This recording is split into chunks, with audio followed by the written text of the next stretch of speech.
इमरान खान साहब ने जो इंटरव्यू दिया वो आप सबने सुना है। हमारे कुछ दोस्तों की शायद अंग्रेजी ठीक नहीं है। दूसरा, मुझे इस इंटरव्यू में ना एक बड़ी इंटरेस्टिंग चीज जो लगी वो ये थी कि इमरान खान साहब जब ये कह रहे थे ना कि ये बयानिया डायरेक्टली अमेरिका से इंपोर्ट नहीं हुआ, एक्चुअली ये पहले यहाँ से एक्सपोर्ट हुआ। और उसके बाद उन्होंने बोला, और वो कुछ और कहना चाह रहे थे तो वहां एंकर ने उनको रोक दिया। अगर वो एंकर उनको वहां पे ना रोकती तो शायद वो और ज्यादा इसको एलेबोरेट कर देते और आसानी हो जाती। बस इतने टोटे को इन्होंने इस्तेमाल किया है और उससे ये कोशिश कर रहे हैं क्योंकि नया बयानिया घड़ ले। लेकिन उसके बाद जब उसने सवाल किया तो इमरान खान ने दोबारा कहा कि साइफर एक हकीकत है, और ये अमेरिकन अंडर सेक्रेटरी जो था साउथ एशिया का, उसके और हमारे सफीर के दरमियान था। दोनों साइडों ने इसके मिनट रिकॉर्ड किए और ये मिनट्स जो है वो हमारी कैबिनेट के अंदर और कौमी सलामती कौंसिल के अंदर पेश किए गए।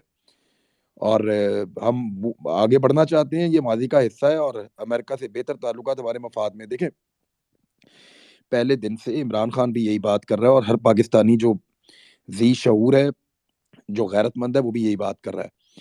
हम अमेरिका के साथ कोई जंग में नहीं जाना चाहते, ना हम रशिया और चाइना से जंग में जाना चाहते हैं। हम तो इंडिया से भी जंग नहीं लड़ना चाहते।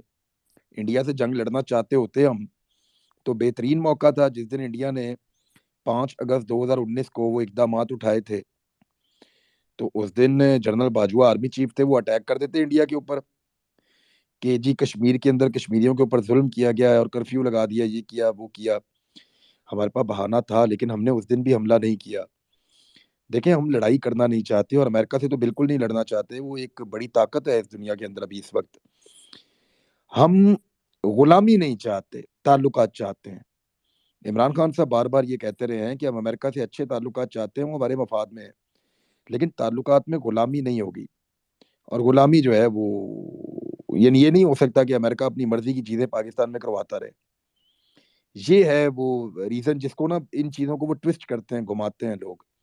यानी वो ये कहते हैं, जब इमरान खान ये कहते हैं ना हम अमेरिका से ताल्लुकात रखना चाहते हैं, वो देखो जी अमेरिका से भीख मांग रहे। ओ भाई, अमेरिका से ताल्लुकात नहीं रखना चाहता, ये जुमला कब कहा है इमरान खान ने?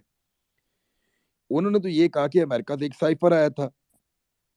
और हकीकत तो खुली है आज से चंद महीने पहले, और इसके ऊपर तो बाकायदा इंक्वायरी होनी चाहिए कि किस तरीके से अमेरिका में लॉबिंग फर्म हायर करके वजीर आजम की इंफॉर्मेशन से बाहर, और वहां पे हुसैन हक्कानी के साथ इसको जोड़ा गया और अमेरिका को यकीन दिलाया गया कि जनरल बाजवा आपका वफादार है या आपके लिए बेहतर है, और इमरान खान आपका वफादार नहीं है, वो आपके लिए बेहतर नहीं है। तो अमेरिकन को इंस्टिगेट किया गया एक्चुअली। तो ये एक बयानिया बनाया जाएगा, इसके ऊपर काम किया जाएगा, लेकिन नहीं बिकना, ये भी सौदा नहीं बिकना। दूसरी बात यह है कि मरियम नवाज प्रैक्टिकली इलेक्शन के अंदर उतर गई हैं और वो अब इलेक्शन लड़ना शुरू कर चुकी हैं।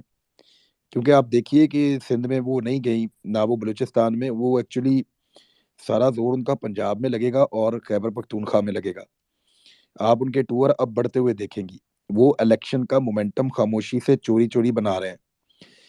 लेकिन मैंने आज देखा वो उसको मुराद सईद को वो कागजात नामजदगी जमा करवाने गए थे, और मरियम नवाज के लाहौर एयरपोर्ट के बंदे इकट्ठे कर लो, मुल्तान वाले भी कर लो, बावलपुर वाले भी कर लो, और किधर गए थे इधर, ये हजारा वाले भी कर लें, सारे इकट्ठे कर लें, तो इससे ज्यादा बंदे तो मुराद सईद के कागजात जमा करवाने चले गए।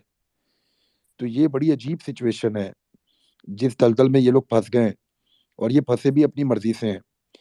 अब ये चाहते हैं कि कुछ भी करके नवाज शरीफ साहब को वापस लाया जाए, क्योंकि मरियम वाला कार्ड भी फेल हो गया, बल्कि उससे मजीद डिवीजन पैदा हुई पार्टी में। अब नवाज शरीफ को वापस कैसे लाना है? उनको वापस लाना चाहते हैं तो उनको जेल में नहीं भेजना, क्योंकि नवाज शरीफ ने वापस आके इनका इलेक्शन लड़ना है। इन्हें लगता है कि हमारी आखिरी उम्मीद नवाज शरीफ है, वो अगर आके इलेक्शन लड़ेंगे तो हम इलेक्शन जीत जाएंगे। अब वो इलेक्शन जीतने के लिए नवाज शरीफ की जरूरत है, और नवाज शरीफ अगर पाकिस्तान आते हैं तो वो अरेस्ट हो जाएंगे। अब मरियम नवाज ने आज शिकवा किया, आपने शायद वो खबर सुनी हो किसी ने। उन्होंने कहा कि हमारी हुकूमत ने नवाज शरीफ के केसेस के खात्मे के लिए कोई किरदार अभी तक अदा नहीं किया। देखिए, ये हुकूमत के करने का काम ही नहीं है। नवाज शरीफ साहब का केस जाएगा अदालत में। ये अदालत में अपील के अंदर जाएंगे कि नवाज शरीफ को गलत सजा हुई है, उनको सजा उनकी खत्म की जाए, और उनकी नाअहली भी गलत हुई है, उनकी नाअहली भी खत्म की जाए। लेकिन इसके लिए इनको जाना कहाँ पड़ेगा? अदालत में। जब ये अदालत में जाएँगे तो अदालत कहेगी बंदा किधर है? वो कहेंगे जी बाहर है। बंदा बाहर क्या कर रहा है जी? 4 हफ्ते के लिए गया था, 4 साल होने वाले हैं, वापस नहीं आया। स्टेटस क्या है? स्टेटस जी वो इश्तेहारी है और जनाब मफरूर भी है। वो पहले बंदे को कहें कि आके अपने आप को पेश करे। जो सबसे बड़ा प्रॉब्लम होगा ना नवाज़ शरीफ को, वो ये होगा कि जब वो अदालत में जाएँगे, तो अब अदालत अगर बिल्कुल ही कोई अजीबो-गरीब काम कर दे तो वो तो मुझे नहीं पता। लेकिन जो भी कानून का ज़रा-सा भी पास होगा ना जिसको भी, वो पहला काम यही करेंगे कि भई बंदा तो लेके आओ ना, बंदा पहले अपने आप को सरेंडर करे। अब जिस तरह इसहाक डार वापस आए तो इसहाक डार को सज़ा नहीं हुई हुई थी। वो मफरूर और इश्तिहारी ज़रूर थे लेकिन वो सज़ा याफ़्ता मुजरिम नहीं थे, वो मुल्ज़िम थे। तो मुल्ज़िम को तो ज़मानत मिल जाती है, लेकिन जो मुजरिम सज़ा काट रहा हो, वो पहले जेल जाएगा और फिर उसका जो है वो केस अदालत के अंदर चलेगा। अब जब उसका केस अदालत के अंदर चलेगा, तो टाइम तो लगेगा मियाँ साहब को बाहर आने में। अब वो वाली गिरफ्तारी ये नहीं चाहते। ये चाहते हैं कोई ऐसा कानूनी रास्ता निकाला जाए कि नवाज़ शरीफ वापस आएँ। इसहाक डार की तरह प्राइवेट वेरी वो उसका जो एयर फ़ोर्स वाला तैयारा है उसके अंदर नवाज़ शरीफ को इज़्ज़त के साथ वापस लाया जाए। उनका शानदार इस्तकबाल किया जाए। किसी लीगल सेटलमेंट के ज़रिए वो अपने घर जाएँ और फिर उनके अदालत से रोज़ाना की बुनियादों पर केस लगा के चंद दिनों में उनके केसेज़ खत्म हों और फिर वो खुल के इंतखाबात के अंदर हिस्सा लें। ये उनकी ख्वाहिश है। अब ये वाली जो ख्वाहिश है, ये कैसे पूरी होगी? इसके अंदर कानून और आइन के अंदर कोई रास्ता नहीं है। अब आइन और कानून से बाहर रहकर ये कुछ करना चाहें तो कर लेंगे, लेकिन उससे बदनामी और ज़्यादा हो जाएगी और नवाज़ शरीफ साहब हीरो बनने की बजाय मज़ीद विलन बन जाएँगे। तो ये उनकी सिचुएशन है। जहाँ तक बात है निगरान हुकूमत की और ये इलेक्शन आने की, देखिए मैं पहले दिन से आप सबको एक बात कह रहा हूँ कि आइन को ना एक हद तक मज़ाक बनाया जा सकता है। इस मुल्क में जब डिक्टेटर्स हुआ करते थे ना, तो डिक्टेटर्स भी इतना मज़ाक नहीं बना सकते थे आइन का जितना ये अब बनाना चाह रहे हैं। अल्टीमेटली 90 डेज़ के अंदर ये इलेक्शन होना है।